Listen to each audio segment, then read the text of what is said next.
big announcement here. Our second book, our sophomore book, Lady Secrets, Real, Raw, and Ridiculous Confessions of Womanhood, is available now for pre-order. Head over to theladygang.com/secrets to pre-order your book now. We're so excited about this. Thank you to our community who submitted all of their deepest, darkest secrets. And there's a couple sprinkled in there from yours truly and the other two dum-dums on this podcast. We love you guys so much for your support. We're so excited for you guys to read this. Head on over and order Lady Secrets at theladygang.com/secrets. It's time for a Quickie.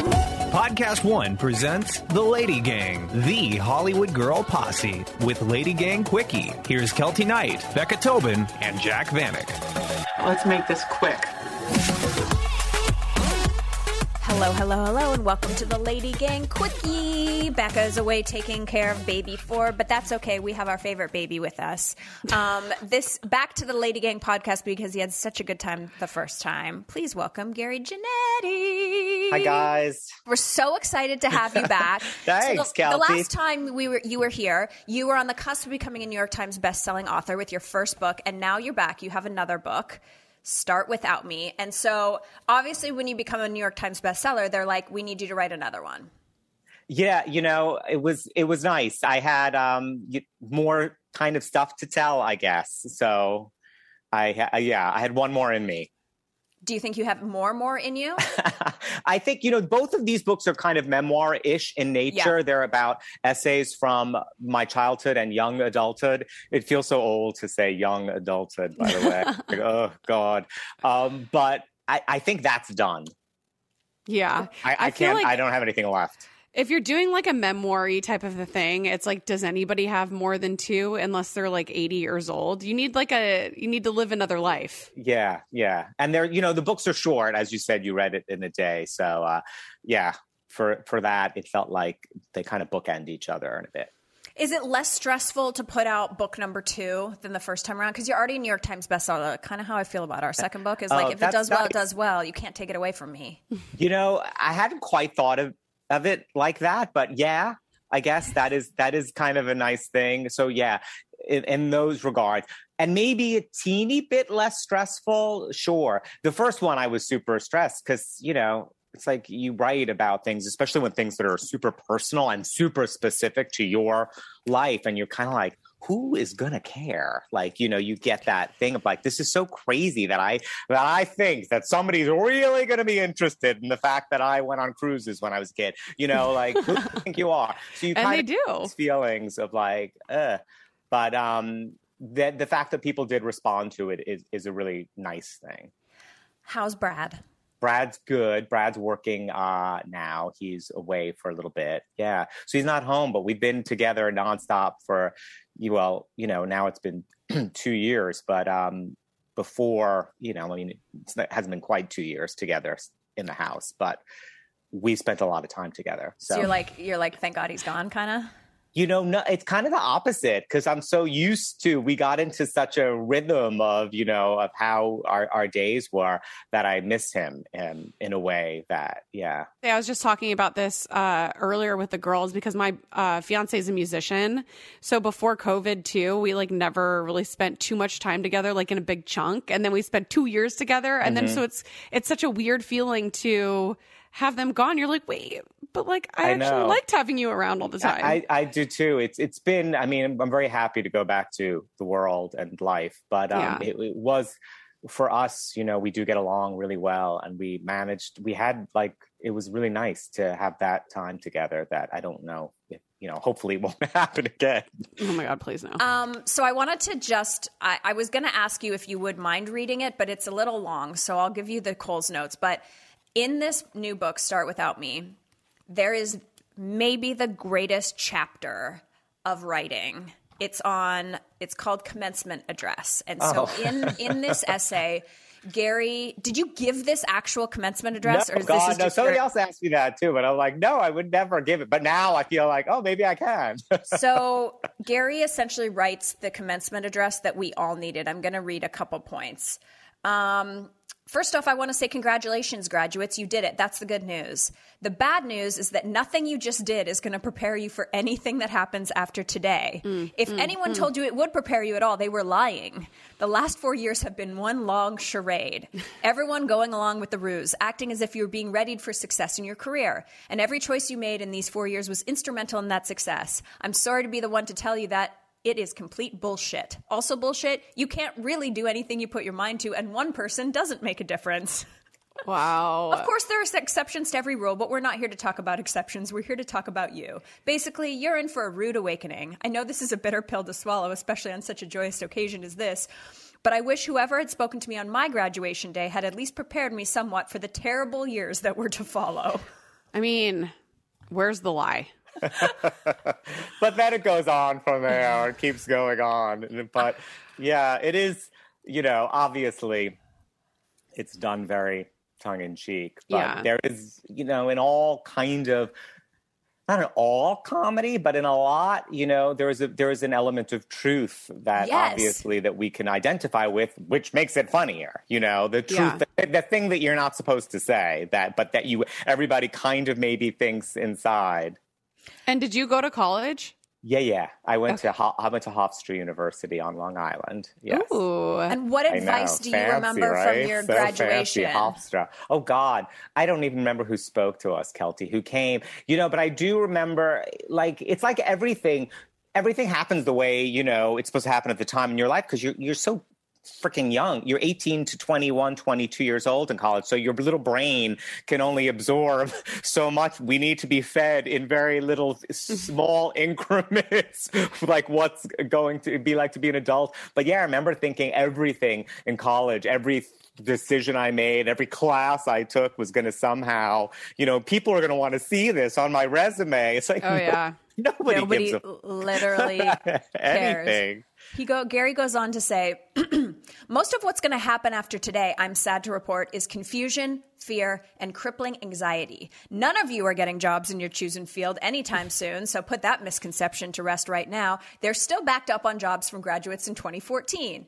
You're going to have to take a crappy job probably very soon, unless you're rich, in which case this has all just been something for you to do, and God bless, your lifetime of alcoholism and dissatisfaction awaits you. But for the other 99.9% of you, things are about to get shitty fast. I would say enjoy the next few weeks, parties, packing, because I'm guessing soon after that you're going to need a job, and you're not getting one in political science or sociology or communications. None of those words actually mean anything in the outside world.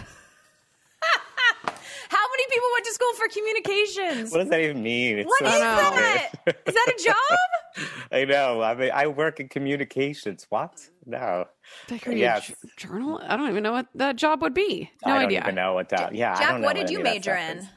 I majored in design media arts. I actually used my degree. Oh, Gary, what did you major in? Liberal arts. What is that? Exactly. But liberal arts is everything, basically. It's kind of like, you do 3 minors in like kind of like the fine arts. So I was writing, film, and acting or something like that. So, Like what kind of classes do you take to do liberal arts? Like all the classes that I wanted to take, basically. I kind of did I took writing classes, acting classes, film theory classes, stuff like math? That. No math? I did have to take a little math and science. There were like requirements. The prereqs, yeah. Well, then you're actually using your degree, which is good. Can't say that for most people that go to college. Yeah. Well, I said there were exceptions to every rule. There you go. So I have a question about the book. It's still like a memoir collection of essays. Like, is there an essay that you wrote that you didn't put in the book, or that you're scared to have somebody read, or is there anything that's stressing you out about this release? There's nothing that's stressing me out about it, actually. There were a few that I maybe was going to put in the book, but for a variety of reasons I didn't. But no, because everybody has a different kind of attitude. My mindset, when I set out to write this, is the people that are in my life, for the most part, I'm celebrating, even though I'm there, I'm not there. This isn't a memoir where I talk about how shitty, my parents were and what, that kind of stuff. It's just not funny for me. Yeah. It's not entertaining. It's also not me. It's like, I want to, if I'm writing about these people that are in my life and that were in my life, I want to find a way to celebrate them, you know, Right. to what it was about them that has stayed with me all of these years and these kinds of moments that I've had with people. The people I'm not celebrating as much, I really have, I've changed their names. So that, so that's okay. Don't have to worry about getting sued. All right. When we come back, Julia Roberts.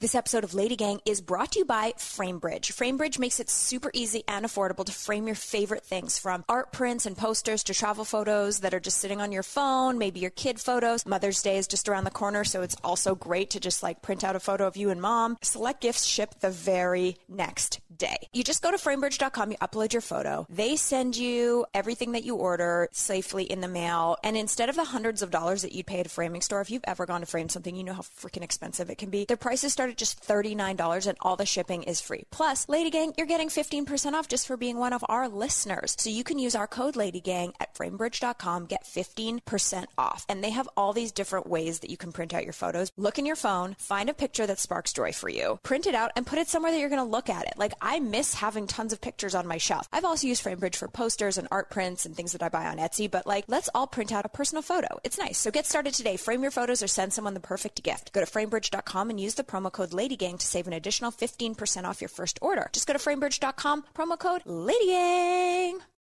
You guys, it's a hectic time of year for some of you. There's lots of weddings, graduations, spring sports. We're pretty busy right now, but guess what? I have great news. I have the perfect way for you to unwind. It's a Coors Light. That's right. It's the beer that's literally made to chill, and it's delicious. We are starting to get back out on the lake every weekend here in Austin, and it's one of our favorite things to put in the cooler because it is delicious. The mountains on the bottles and cans turn blue when your beer is cold, so you know. That way, you're going to have it crispy, crispy, crispy, and refreshing. When you need to hit reset, just open up a can of Coors Light. It is a mountain cold refreshment made to chill, so that it's cold lagered, cold filtered, and cold packaged. It's crisp and refreshing as the Colorado Rockies, perfect for any moment you want to unwind. Crack it open, take a load off, and when I need to take a second for myself, I reach for the beer that's made to chill. Get Coors Light delivered straight to your door with Drizzly or Instacart by going to CoorsLight.com/lady. Celebrate responsibly. Coors Brewing Company, Golden, Colorado.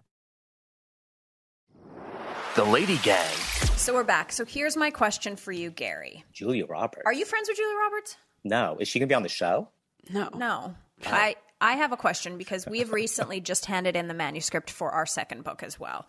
And the reason I think Jack was fishing in that question before the break was we are telling essays and writing stories that we probably shouldn't have, and we didn't change the names. And so I am in a fight with Julia Roberts, and I'm wondering if you think I'm going to get sued if I tell people the story and say it's Julia Roberts. Is it true? Yes. What you're going to say? I don't see how. Are we on the show now? Yeah. Oh, I'm like, wait, because you said, I'm like, did we take a minute? Is this No, like we're a back. sidebar? Oh God. Do we think, okay. I think if what you're saying is true, I don't think so. No. It's in good fun. It's in good fun. Like for Family Guy and stuff, when you guys did like different, pieces about people, like did they get mad and then sue you? Yeah. Yes. Oh my God. Some They do, people right? sued. Yes. Not a lot. I remember Carol Burnett sued. What? Oh. I know, which is ironic since I write about how much I love her in my book. But she sued for, it was early on. It was like over 20 years ago. I think we animated, like she used to do like the Scrub, the washerwoman kind of a thing that would come out at the end of her episodes if you're familiar with the show at all. But she did sue over using her image or something like that. And that's not under like a parody law or something like that you could get around She didn't it? win. Yeah. But then she get it. But, I think, it did fall within parody. But that's the only one that comes to mind, actually. And that was a long time ago. I feel like it was like a rite of passage to get made fun of on that show. What's the lawsuit? What do you think you're going to be sued over? Well, I don't know. I mean, the story is that like I don't want to give away too much of the story, but like I did an interview, the headline kind of got out of control, and she was pissed. And, she, was pissed at me on camera on television, live. That was bad. In front of you? I have the footage, yes. live. Okay. Not live, but Not live, but it went to live to all Filmed. the stations. It was filmed. That must have and been rough. I felt so. I mean, and it wasn't my mistake. It was not my fault, obviously. And I love Julia Roberts, so like it's been a tough thing for me. But it's scary. I think it's okay to kind of tell your thing. I mean, look, as a writer, It's basically an apology. yeah, and well, great. Then I think it's even better.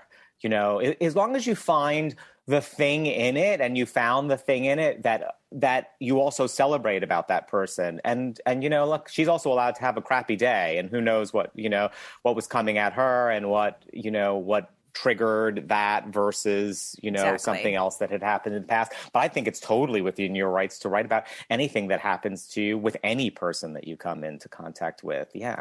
And let's be honest, like, And be nobody's going to honest, read our book anyway. Yeah. Well. Okay, so there's an essay in this book. This is the last thing I want to talk about. There's an essay in this book, and you're talking about I love this so much. You're talking about how you don't want to leave the house to say hi to your neighbors. Yeah. So like how you will avoid like True. taking out the trash or yes. Explain this whole phenomenon. I'll avoid. I mean, yeah. Well, I won't if I hear neighbors getting into their car and I'm in my house with my keys about to go out. I'm not walking out of the door so I can say hi, and I'm waiting until they trundle everything in there, and then it's like, I'm peeking behind curtains to make sure the coast is clear. I'll drive around the block if I see the car. Oh yeah. So like I'll wait on the corner. Yeah, there's no. I'll say hi like once a year, and then the more time that goes by when you haven't seen them, then the weirder it gets. So you really don't want to see them. It's almost like you're in some kind of fight that nobody knows about, or something that only exists in your head. It's like, oh God, I haven't seen them in 3 years. I'm not going to see them now, because it's like I really can't see them now, because I'm actually late. And what do you say? After 3 years, it's like I don't want to ever see them again. That'll be easier. No. And do you know these neighbors? Like, This is always with all neighbors, by the way. Even like strangers that like you've never even met before. You're just like, I cannot have any sort of interaction with you. I would much, if I'm having an interaction, it only means that I'm really forced into this. Something happened, and I have to, and then I'll be like, you would never know it. I'll be like gracious and friendly and like, I would never be rude. But you're just like dying inside, and you're like, but I'm like, how did this happen? Like, this isn't going to happen again. Like, I was sloppy that this is happening.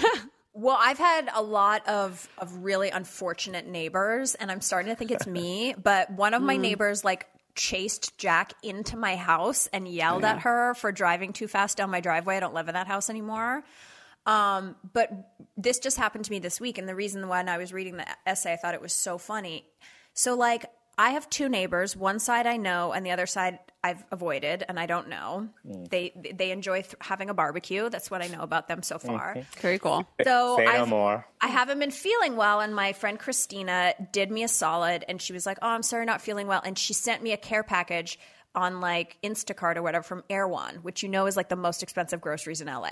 So it was like juices and little wellness shots and like all the stuff and soup, salad. She sent it. She was like, "Hey, look out for a delivery from me at 4 p.m. And I'm literally like, who can say where the road goes? I'm like sitting like at the window watching for the thing. It never came. And then I was like, I went to bed. I was like, hey, she's like, how is that? And I was like, it never came. And she's like, wait, what? She goes on the app. She calls them. They delivered it to my neighbor, the neighbor I don't know. And they accepted the groceries from Erewhon, like 5 bags of groceries, and didn't like think, hey, this isn't me, or maybe this is the like. Did you go next door and get them back? No. Why not? I don't know, because I don't want to like. I hate confrontation. The interaction. It's the interaction. The injustice would outweigh the interaction. Okay, so you would go if this happened to you. You would go. I'd be like, hey, because I'd be so pissed. They would never with me again too. I'd be like, did you order groceries from Erewhon? They're mine. Can I have them, please? I would be. I don't like that. If it was maybe like one little thing, I might be like, Right. It's like the socks from Amazon. Fine, you keep them. Oh, maybe they sent Correct. this by. But like, I know you're not trying to take the death's door wellness shot from Erewhon because nobody even wants to take it. It's fucking disgusting. Yeah, no, I would know if something came and it was. Although we do get stuff that's sent sometimes, and I'm like, because Brad gets these things show up, so I'm like, what is this nonsense? But also, that had either your name or their name on it and their address, so it's like they definitely know it's not theirs. Also, why do things go to the wrong door to begin with? Aren't numbers written on them? Like, how do you get mail from a neighbor? Like, Also, it says the number on the thing. And also, Google Earth. What the you had one job. The GPS, every Uber, every delivery, they always stop at my neighbor's house. And I was like, can I get the satellite? Keltie, a lot of people are at fault. You have a lot of people on your list besides Julia Roberts now. Exactly. The universe conspired against you for that very moment. I'm like, little Google Maps truck. I know. My address is one address up. Don't make me walk down my terrible driveway and then to the Uber at my next door neighbors. I know. It's the worst. Gary, it's a brand new book. Start Without Me. We love you. Say hi to Brad. Thank you for stopping by and say hi to Becca. Busy. Well, she's with baby Ford. Congratulations. The book is out April 26th. And you can follow Gary at Gary Janetti on Instagram. What's our exit? We weren't here for a long time, but we are here for a good time. Thanks for listening. The Lady Gang is produced by Alex Ingber, Steve Delameter, and Jared Monaco. Make sure you subscribe, rate, and review our podcast. And if you love it, share it with your friends on social media. Like, oh my God, I just listened to Lady Gang. This episode's so great. Swipe up to listen. And if you really want to, which we know you do, please follow us on social. At Keltie, at Becca, at Jack Vanek, and at The Lady Gang. Sign up for our newsletter at theladygang.com and join our secret Facebook group. It's super fun. See you next Tuesday.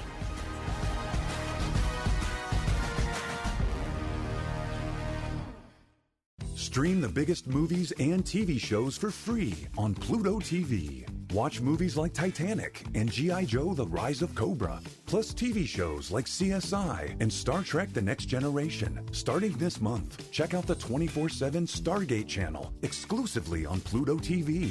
Plus hundreds of channels and thousands of movies and TV shows absolutely free. Download the free Pluto TV app on your favorite streaming device and start watching today.